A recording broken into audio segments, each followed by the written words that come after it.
Good day mga ka-araw. Ito po yung nagawa kong division sa kwarto. Ayan. Ito. Ayan. So, nilagyan ko ng division. Ito sa taas ito. Sa bubong. So, may kwarto rin dito. Mga ka-araw. Guys, shoes dong. Ito yung sa loob niya. Yan. Ito yung loob ng kwarto. Yan. Ito yung pintuan. Yan.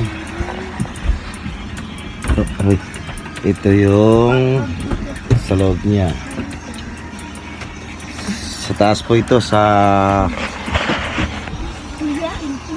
attic. Dito sa bubong.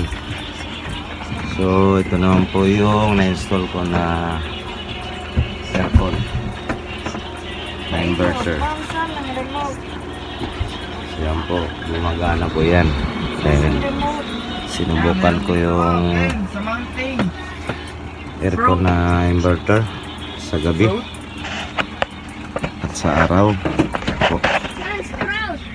So natapos din yung nagawa kong division sa taas para yung lamig ng aircon hindi lalabas. So nalagyan ko na rin ng pintuan. So ito po yung pintuan. Ayan o. Pakita mo pang na parang ano siya. Ayan. Wala lang. So bali pag isirado natin, i-close natin to. Hindi ko pa kasi nalagyan ng doorknob. So ganyan po nangyayari. Ayan. So wala kang mapapansin na pintuan. So pareho lang siya dito. Ayan. So ito naman yung kulay na gray.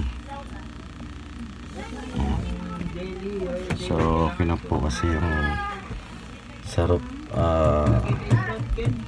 tao yan sa ating sarap. Tamang-tama lang po yung may allowance pa po na yun po 5 inches o 4. So yan po. So ito po yung load nya. So safety na rin po yung mga bata dito sa taas. Yan lang po, update natin sa aking video.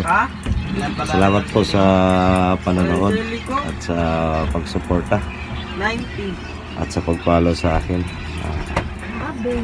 Yan lang po at ingat tayong lahat. Salamat.